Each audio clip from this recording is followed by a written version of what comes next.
वालेकुम, welcome two of the कफ। और आज ऑफ द कफ पे मैं देख रही हूँ कि फैसल ने अपने आप को बहुत कंट्रोल करके रखा हुआ है और एक ग्ली की कैफियत भी है। मैं कंटेंट हूँ, कंटेंट सब सही है। मतलब ये आप कहना चाह रहे हैं कि I told you so, something like that. मैंने नहीं कहा, I didn't say it, you said it.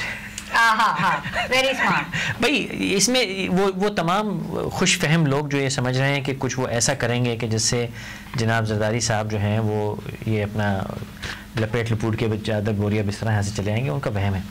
और ये वही खुशफहम लोग हैं जो समझते हैं कि अमेरिका भी इतने सालों की तपस्या के बाद जो यहाँ तक पहुँचा है वो हमारी घुड़की से डर के भाग जाएगा।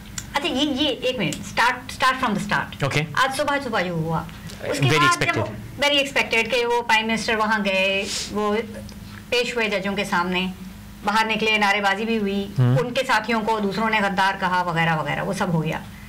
उसके बाद कुछ वो एक कोई मुहावरा आई थिंक सर्कुलेट कर रहा था कि बासी कड़ी का उबाल, कुछ उस किस्म की कैफियत तो नहीं थी? नहीं, ये प्रोसीजर है, कोई बासी कड़ी नहीं है, ये चलेगा आपके हर उनकी नहीं, जो एक पूरा एक माहौल बन गया था, जो हाइप हो गई थी। हाँ, तो हाइप गलत है ना, गलत थी ना। It is an incorrect expectation. Legal matter, legal proceeding यही होगा।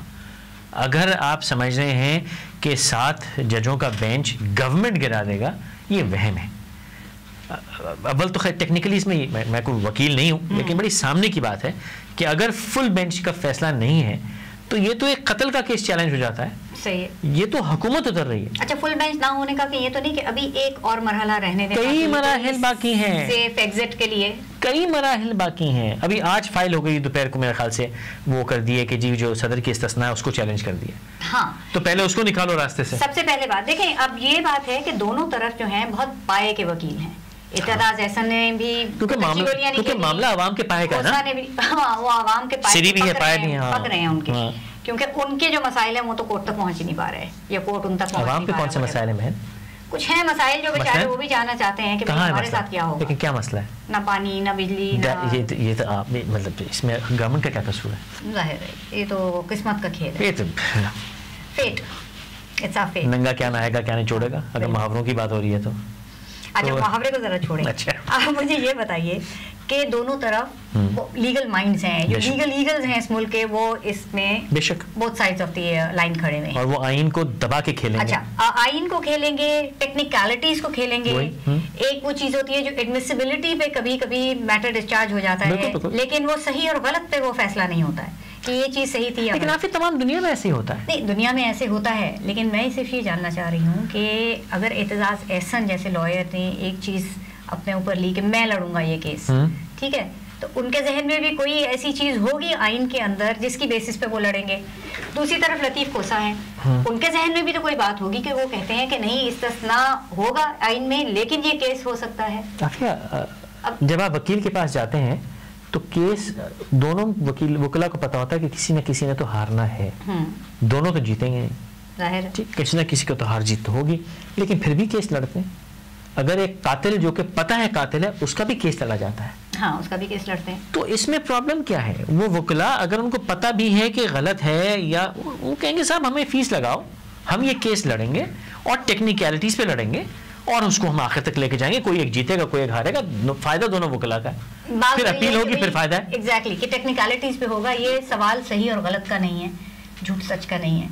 देखें, अगर आपको टेक्निकलिटीज से इतना दुख हो रहा है तो फिर उस बहस पे आ जाइए। नहीं, दुख की बात नहीं है, बात यह है कि अगर इस्तिस्ना आइन के अंदर है तो डिबेट कर लेंगे। बनाया। हाँ, तो अगर आपको ये प्रॉब्लम है कि वो मुस्तस्ना क्यों है, तो फिर आ जाइए वो किताब जिसको हमारे आजकल के पीपल्स पार्टी के लीडर बड़ा दबा के कह रहे हैं कि मुकद्दस।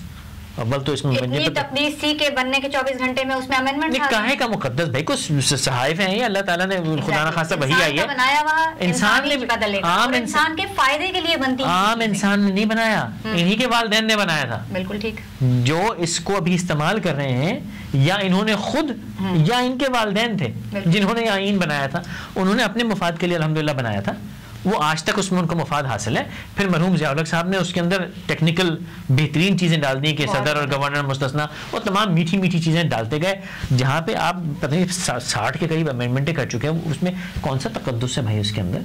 तो वो हाँ, अगर तो आपको इतनी प्रॉब्लम हो रही है तो फिर आइए उस कॉन्स्टिट्यूशन को बदलने की बात कीजिए, फिर बात होगी। हाँ, तो अब ये इस सिलसिले में कॉन्स्टिट्यूशन बदलने का तो मेरा नहीं ख्याल कि किसी का भी इस वक्त मूड लग रहा है, ना इतनी किसी के अंदर वो भी वक्त आ गया है, नंबर्स नहीं है, वक्त करीब है।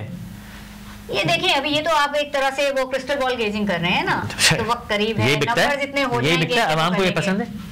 आपको ये नहीं लग रहा कि ये मामला, जैसे अब आज उन्होंने और कुछ मोहलत मांग ली क्योंकि उन्होंने अपना होमवर्क नहीं किया हुआ था एतजाज अहसन ने केस लेने से पहले? अरे बहन कैसी बात कर रही है, मतलब वो इतने बच्चे हैं, उनको पता नहीं होमवर्क क्या करना उन्होंने इस केस के अंदर। वो कह रहे हैं मेरी तैयारी नहीं है। तो ये टेक्निकल तरीके हैं ना।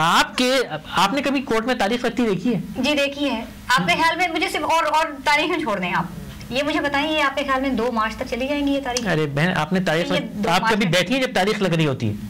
वो बातचीत आपने सुनी है? नहीं, उस तरह की नहीं। वो बेलिफ को कहा जाता है भाई तारीख लगा दो, तो बेलिफ फिर वो डायरी खोलता है, वो कहता है सर वो 18 फरवरी को लगा लें। फिर वो जो एक तरफ के वकील साहब होते हैं उनका जो असिस्टेंट नहीं सर 18 को तो हमारा कोर्ट सर हाई कोर्ट में केस लगा हुआ सर, तो फिर आप कब फारिग हैं? सर मैं 26 को तारीख हूँ।